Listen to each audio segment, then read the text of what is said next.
오늘 함께 은혜를 나눌 말씀 룻기, 구약의 룻기 3장 6절로 11절입니다. 사사기 바로 뒤에 있는 룻기 3장 6절로 11절까지 말씀 우리 한 절씩 교독하시겠습니다. 그가 타작마당으로 내려가서 시어머니의 명령대로 다 하니라.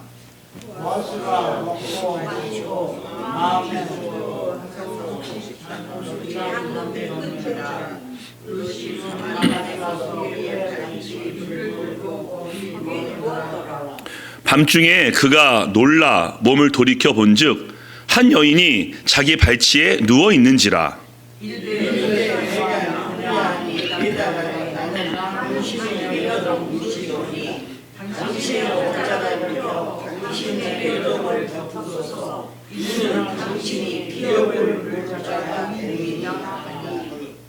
그가 이르되 내 딸아 여호와께서 내게 복 주시기를 원하노라.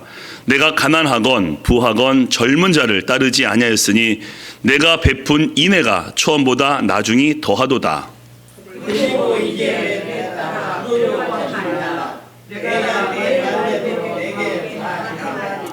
내가 현숙한 여자인 줄을 나의 성읍 백성이 다 아느니라. 아멘.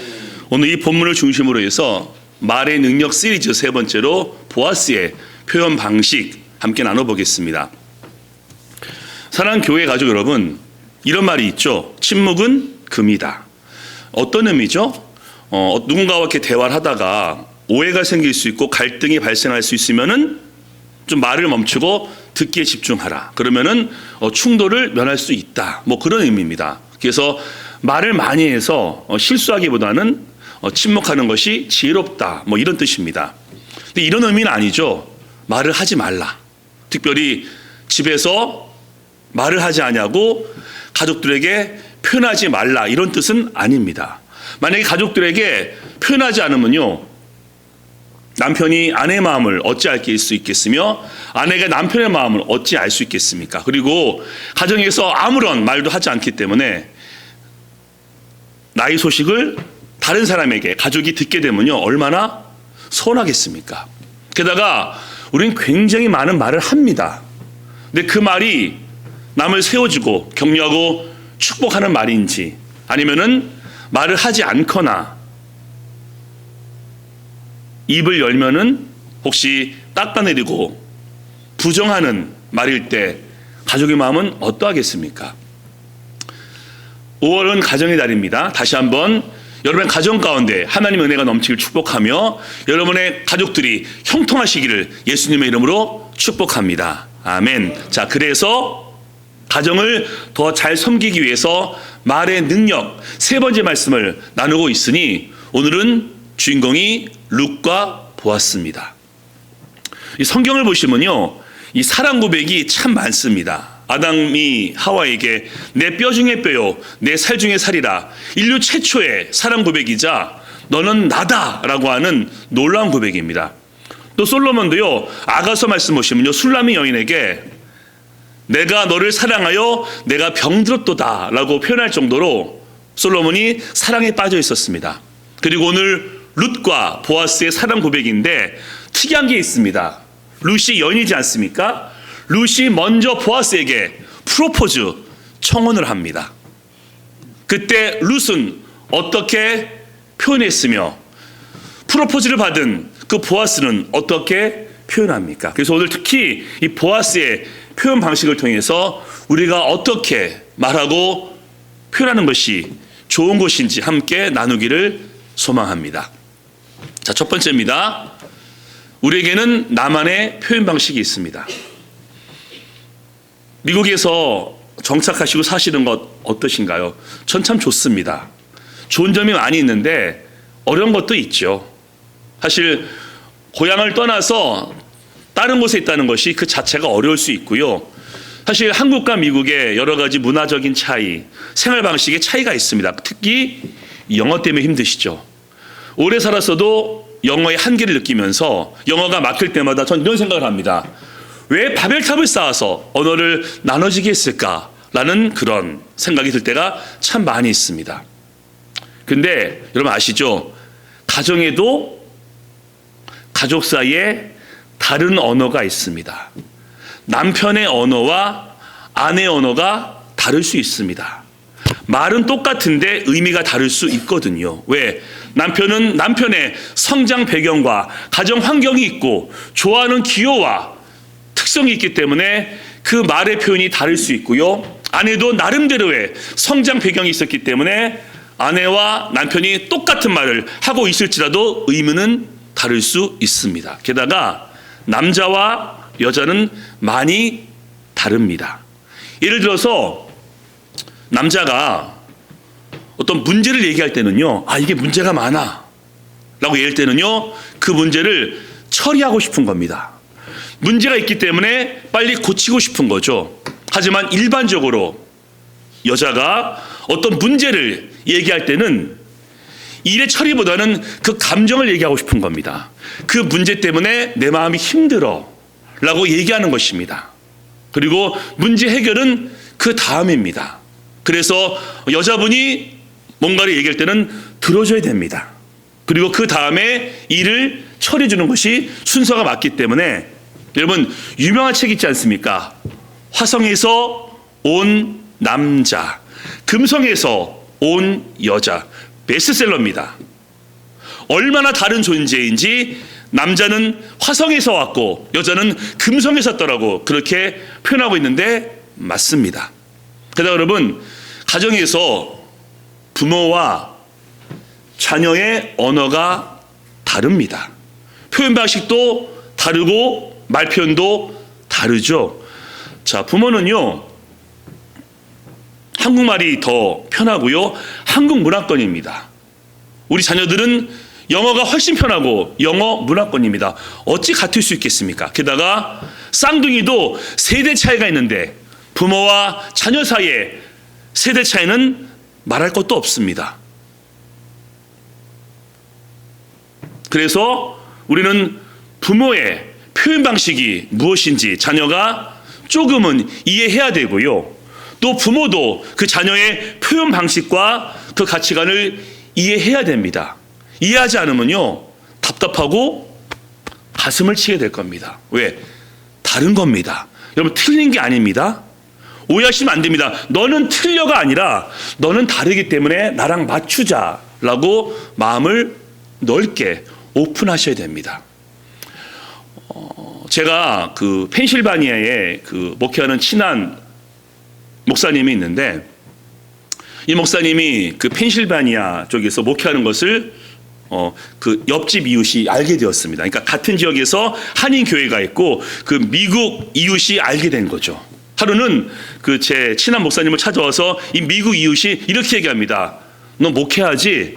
내가 너희 교회에 헌금하고 싶어 라고 얘기했습니다. 그때 이 목사님은 한국 방식으로 괜찮다고 이렇게 사양합니다. 자, 이 미국 분 어떻게 했을까요? 오케이 하고서 그냥 집에 가버렸답니다. 그래서 제가 얘기해 줬죠. 그때는 고맙다고 먼저 얘기해야 됩니다. 미국 사람들은 보통 한 번밖에 물어보지 않다라고 얘기하니까 그 목사님이 다음부터는 처음부터 땡스라고 하겠다라고 합니다. 다른 거죠. 저희 부모님의 표현 방식도 다릅니다. 저희 어머님은요, 제가 여쭤보면 한 번 질문하고 한 번 대답하십니다. 그러면 끝입니다. 근데 저희 아버지는요, 3번쯤은 여쭤봐야 됩니다. 다른 겁니다. 예를 들어서 어머니 운동화가 필요하지 않으세요? 라고 여쭤봤을 때 어머니가 괜찮다라고 말씀하시면 괜찮은 겁니다. 다음에 여쭤보면 됩니다. 근데 아버지한테 아버지 운동화 필요하시죠? 괜찮다라고 하시면 괜찮은 게 아닙니다. 제가 2번쯤은 더 여쭤봐야 됩니다. 아버지 운동화 필요하시죠? 그럼 이렇게 말씀하십니다. 그럴까? 라고 말이죠. 아버지와 어머니의 표현 방식이 다르기 때문에 저는 어머니에게는 한 번만 여쭤보고 아버지한테는 3번 여쭤봅니다. 틀린 게 아니라 다른 것을 제가 알고 있기 때문에 저는 어머니 같습니다. 한 번 묻고 한 번 대답으로 끝입니다. 저는 그래서 2번 잘 물어보지 않습니다. 왜? 한 번 대답이 진심이기 때문에. 그래서 우리는 나의 표현 방식도 내가 잘 파악하고 있어야 되고요. 상대방의 표현 방식도 우리가 좀 이해해야 됩니다. 틀린 게 아니라고 했죠. 다른 겁니다. 다르기 때문에 서로 맞춰주어야 화목을 이룰 수 있는데 잘못된 것을 너 틀린 거야 라고 하는 순간 관계는 깨질 수 있고 표현 방식이 세질 수 있습니다. 그래서 철학가 아리스토텔레스는 이런 말을 했습니다. 무슨 말을 하느냐도 중요하지만 what? 어떻게 말을 할 것인가도 중요하다. how? 결국 말의 내용도 중요하지만 말의 표현 방식도 중요함을 그는 그렇게 이야기했습니다. 자, 일반적인 얘기를 제가 해보았습니다. 그럼 오늘 성경에서 말씀하는 룻과 보아스는 어떤 식으로 표현을 합니까? 두 번째죠. 룻의 표현 방식은 겸손입니다. 제가 오늘 성경 얘기 잠깐 해보겠습니다. 룻은 젊은 나이에 혼자가 되었죠. 또 자녀도 없습니다. 그리고 가난하죠. 그래서 보아스의 밭에서 이삭을 줍습니다. 그리고 이방 여인입니다. 그녀에게 지금 유일한 희망은 고엘입니다. 자기 시아버지도 세상을 떠났고 자기 남편도 세상을 떠났기 때문에 자기 집안의 누군가가 자기와 재혼해서 가문을 이어주는 것이 그녀의 유일한 소망입니다. 그런 상태죠. 자, 보아스 나이가 많습니다. 그리고 유력한 집안의 출신이면서 유다 지파입니다. 그리고 부자입니다. 밭이 있었고요.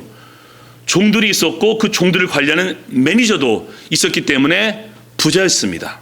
그리고 그 보아스는 이 나오미와 룻을 위해서 고엘이 되어줄 제2순위입니다.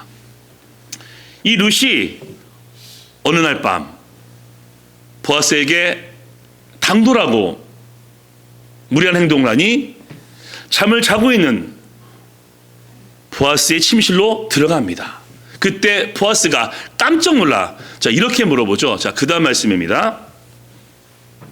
이르되 내가 누구냐 하니 대답하되 나는 당신의 여종 룻이오니 당신의 옷자락을 펴 당신의 여종을 덮으소서 이는 당신이 기업을 물을 자가 됨이라 하니. 여러분 우리가 성경을 보니까 그냥 별거 아닌 거 보이지 이거 굉장히 당돌하고 담대하고 무례한 행동입니다. 요즘 말로 한번 해볼까요? 한 여인이 보아스의 집에 들어간 겁니다. 몰래 주거 침입이죠. 그리고 방에 몰래 들어가서 침대 밑에 누워있는 겁니다. 굉장히 부끄러운 행동이죠. 그리고 여인이 먼저 말합니다. 나와 결혼해 주어 내 아이를 낳아 주십시오 라고 하는 겁니다. 이건 굉장히 그 시대도 훨씬 심하고 지금도 이런 일은 굉장히 무례한 행동입니다. 하지만 이것은 어떤 그러한 눈에 보이는 문제가 다가 아니라 이 룻이 하나님의 기업을 얻고 싶어하는 가문을 잇고 싶어하는 그 간절함의 표현입니다. 그런데 이 여인이 자신을 뭐라고 얘기하죠? 당신의 여종이라고 합니다. 여종 아니거든요. 물론 몰락한 집안의 며느리입니다. 하지만 그녀의 집안도 유다 지파입니다. 유다 지파로 씹었기 때문에 유다 지파이고요. 더 이상 모압 여인이 아닙니다. 하나님께서 하나님 백성과 가정을 꾸미게 되면요 이스라엘 백성이라고 말씀하셨기 때문에 룻은 모압 여인이지만 더 이상 모압 여인이 아닙니다. 이스라엘 백성입니다. 자신을 낮춥니다. 당신의 여종이라고 자신을 낮추고 겸손하게 표현하자 보아스가 어떤 마음을 갖게 될까요? 여러분 겸손은 참 중요한 덕목입니다. 겸양지덕이라고 하죠. 우리가 사람과 교제할 때 좀 자신을 낮추는 분들은 비굴함이 아닙니다. 자신을 낮추는 겁니다. 참 감동이 됩니다. 게다가 그분이 굉장히 많은 좋은 배경을 갖고 있는데도 그런 것을 전혀 언급하지 않고 자신을 낮추면요. 예를 들어서 하나님의 은혜입니다 라고 얘기하면요. 참 도전됩니다. 제게 그런 기억이 있습니다. 제가 명지대에서 일했지 않았습니까? 채플이 있습니다. 학생들을 예배 오게 해서 복음을 증거하는 그런 채플 시간이 있는데 아무래도 연예인 또 유명한 분들이 많이 옵니다. 초청을 하죠. 자, 하루는 정말 대형교회 목사님이면서 대학 교수이고 또 박사인 선배님을 모셨습니다. 차를 마시면서 선배님 제가 학생들한테 선배님을 어떻게 소개할까요? 라고 했더니 그냥 이름만 얘기하라고 합니다. 이름만 얘기해. 그리고 강대상에 올라가서도 누구누구 목사입니다 라고밖에 얘기하지 않더라고요. 저라면은 막 떠벌리고 싶었을 텐데 제 선배님은 그리하지 않았습니다. 참 감동되었고요. 또 한 분이 있습니다. 대학교 부총장님이셨습니다. 그리고 박사학위가 2개였고요. 큰 교회 장로님입니다. 그분과 인사하는데 제가 연배가 훨씬 어린데도 두 손을 내밀면서 누구누구 장로입니다 라고 인사하는데 참 감동받았습니다. 솔직히 저는요, 제 집안 배경과 저를 얘기할 때가 참 많거든요. 이현주입니다 라고 하지 않고 그 앞에 뭐를 쫙 붙입니다. 그게 제 모습인데, 누군가가 자기 스펙과 배경을 막 자랑하면요 좀 듣기가 싫거든요. 그러면 그때 저의 모습이 생각납니다. 역지사지, 나도 그랬구나. 제가 제 배경과 뭔가를 얘기했을 때 듣는 분이 얼마나 거북했을까 라는 생각을 하게 되면서 그러지 말아야지 라고 또 다짐하게 됩니다. 그러면서 그렇게 좋은 스펙과 배경을 갖고 있으면서도 겸손하게 자신을 표현하고 하나님의 은혜라고 표현하게 되면요 너무나 큰 도전이 됩니다. 오늘 룻은 여종이 아니면서도 보아스한테 그렇게 고백을 하면서 영적인 기업을 얻기 위해서 간절함을 표현하고 프로포즈를 합니다. 이때 보아스가 어떻게 응답합니까? 오늘 저희가 가장 강조해서 보고 싶은 내용이 보아스의 표현 방식입니다. 자, 3번째입니다. 보아스의 표현 방식은 격려와 축복입니다. 자, 아까 말씀드렸죠. 이 룻의 행동은 물론 그 깊은 의미는 하나님의 기업을 얻고 싶어하는 간절함이지만은 그녀의 행동 자체는 참 무례한 행동입니다. 남자의 침실에 들어가서 나와 결혼해 주십시오. 내 아이를 낳아 주십시오. 라고 했으니 얼마나 황당했겠습니까? 근데 보아스가 어떻게 대답을 하죠? 자, 그 다음 말씀 보시겠습니다. 좀 길지만 제가 읽을게요. 그가 이르되 내 딸아 여호와께서 내게 복 주시기를 원하노라. 내가 가난하건 부하건 젊은 자를 따르지 아니하였으니 내가 베푼 인하가 처음보다 나중이 더하도다. 그리고 이제 내 딸아 두려워하지 말라. 내가 내 말대로 내게 다 행하리라. 내가 현숙한 여자인 줄 나의 성읍 백성이 다 아느니라. 아멘. 하나님께서 하신 말씀 말고요, 사람이 한 말 중에서 가장 감동스러운 그런 대화 중에 하나인 것 같습니다. 자, 보아스가 룻을 뭐라고 부르죠? 내 딸아. 자, 룻은요 자신을 여종이라고 했습니다. 여종은 신분입니다. 주인 여종. 내 딸아는요 존재 자체를 인정하는 말입니다. 아버지, 어머니, 아들, 딸. 물론 보아스가 나이가 많기 때문에 또한 친척이기 때문에 룻이 딸처럼 볼 수도 있었겠지만은 그 고백 속에는 너는 너 존재 자체로 소중해. 넌 여종이 아니야. 넌 가난한 사람이 아니야. 너는 하나님의 소중한 딸이야. 라는 의미가 이 속에 담겨져 있는 겁니다. 2번이나 내 딸아 라고 얘기하면서 너는 소중해.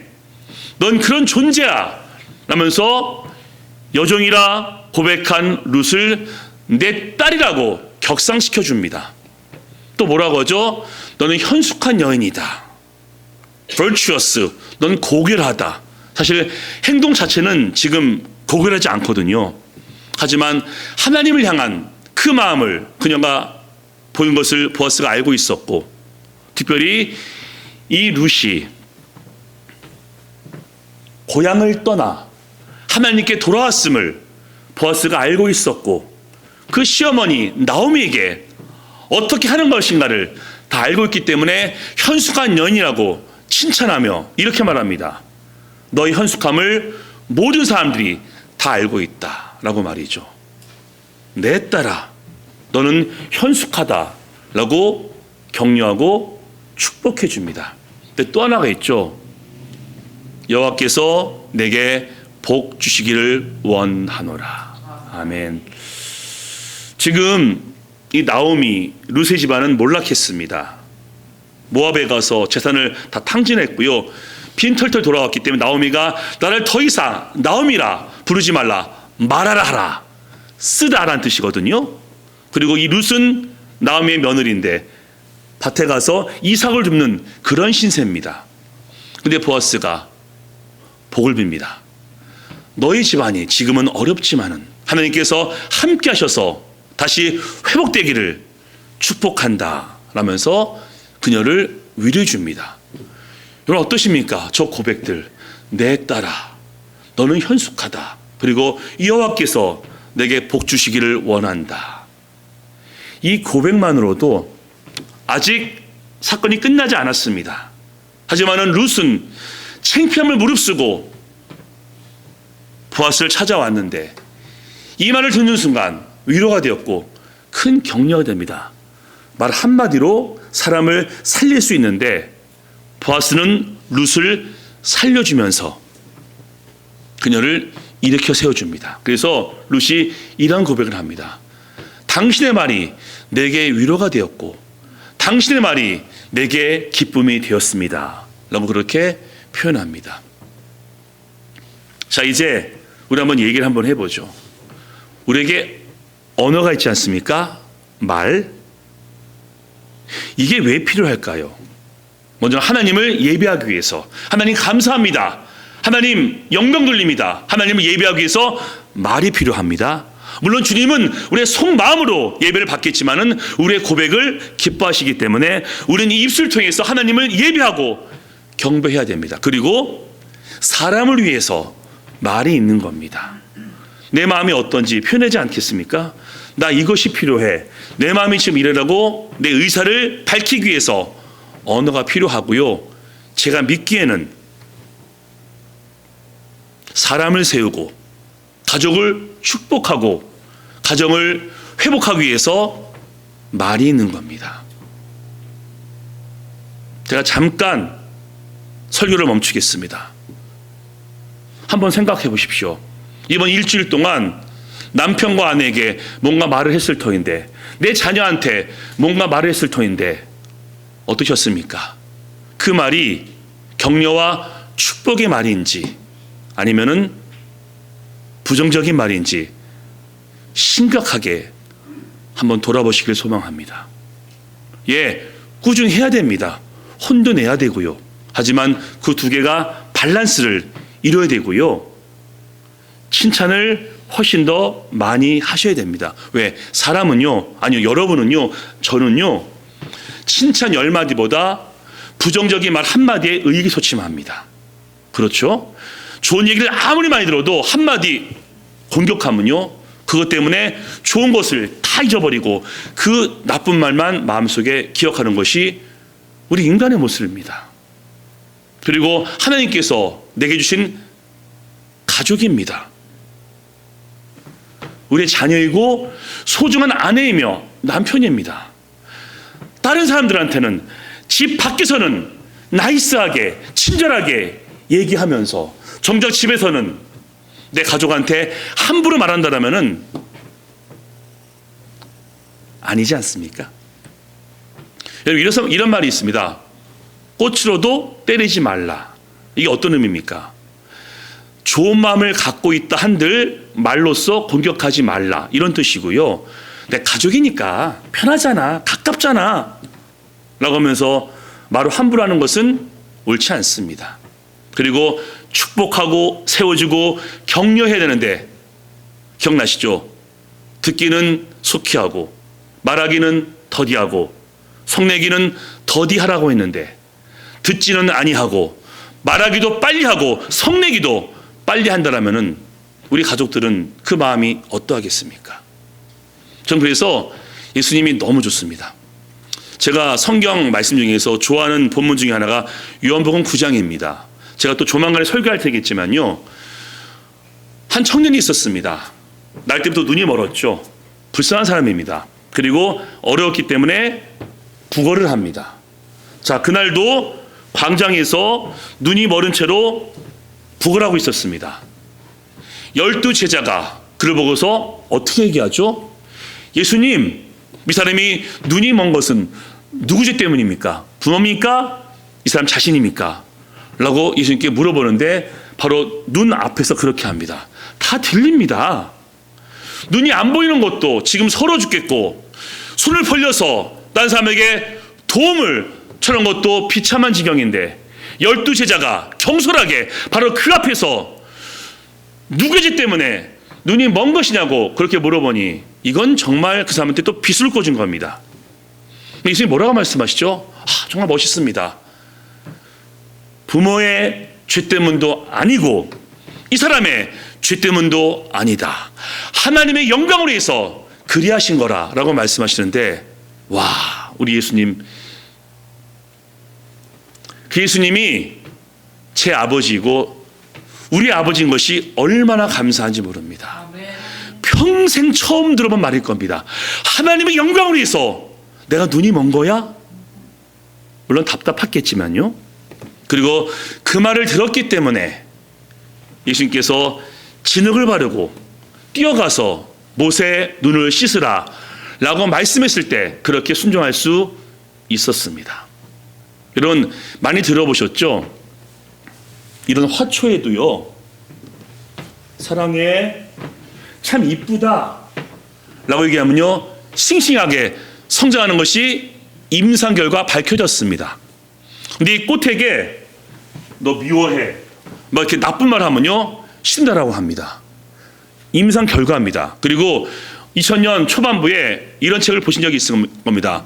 물은 워터, 물은 답을 알고 있다. 이게 뭐냐면요, 물을 컵에 담아서 이렇게 놓습니다. 그리고 글을 적습니다. 사랑한다, 너를 좋아한다, 난 네가 필요해. 글자를 보여줍니다. 그런데 현미경으로 관찰했더니 이 물의 결정, 입자, 크리스탈이 아름다운 육각형으로 형성되는 것을 봤다고 합니다. 근데 이 물에다가 나쁜 글을 써서 보여주게 되면요, 이 물의 결정이 이렇게 일그러지는 것을 임상 결과 나왔다고 합니다. 식물도 그러하고 물도 그러한데 우리는 사람에게, 우리는 가족에게, 가정에게 어떻게 말해야 되겠습니까? 이렇게 말을 하죠. 어색해, 쑥스러워. 좋은 말은 쑥스러워하고 어색해하면서 나쁜 말은 참 쉽게 잘합니다. 그것은 안 쑥스러우신가요? 우리가 부정적인 말, 공격적인 말은 쉽게 한다면서 왜 축복하고 세워지고 격려하는 말은 왜 잘 못할까요? 여러분, 우리의 말입니다. 이 말로 내 가족을 세워줄 수 있고 내 남편과 아내를 격려할 수 있다면 하루에 수십 번, 수백 번 해도 괜찮지 않을까요? 그래서 유명한 작가죠, 톰 소의 모험을 쓴 마크 투웨이는 이런 말을 했습니다. 나는 한 번만 칭찬받으면 2달을 살 수 있다. 그게 무슨 말입니까? 6번만 칭찬받으면요 1년을 살 수 있다라고 합니다. 근데 우리는 너무 부족하죠. 가족들에게 매일 시간 될 때마다 고마워요, 사랑해요, 축복합니다, 네가 최고야, 난 네가 자랑스러워 라고 하는 것이 필요하지 않겠습니까?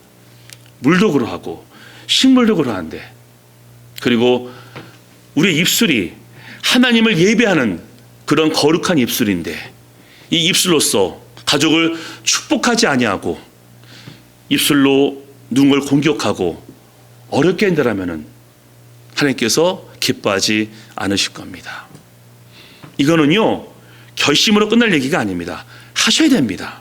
제가 아무리 토하는 심정으로 그렇게 얘기해도요 적용하지 않으면 아무 의미가 없습니다. 집에 가셔서 이번 주만이라도 부정적인 말 왜 안 보이겠습니까? 답답하죠. 얘기 없이만 참는 겁니다. 이번 주만이라도 사랑해, 축복해, 네가 좋아, 네가 자랑스러워, 그리고 하나님께서 내게 복 주시기를 원해 라고 한다면은 제가 단언합니다. 그 가족은 분명히 일어설 겁니다. 그래서 성경은 우리에게 다시 한번 이렇게 권면하고 있으니 바로 이것이 우리가 할 언어이며 표현 방식입니다. 자, 마지막 말씀 함께 읽겠습니다. 읽습니다. 시작. 무릇 더러운 말은 너희 입 밖에도 내지 말고 오직 덕을 세우는데 소용되는 대로 선한 말을 하여 듣는 자들에게 은혜를 끼치게 하라. 아멘. 자, 이번 적용입니다. 첫 번째, 시작. 아내와 남편에게 감사하다고 표현하는 겁니다. 마음속이 아니라. 두 번째 있습니다. 시작. 가족을 격려하고 자녀를 축복하자. 아멘.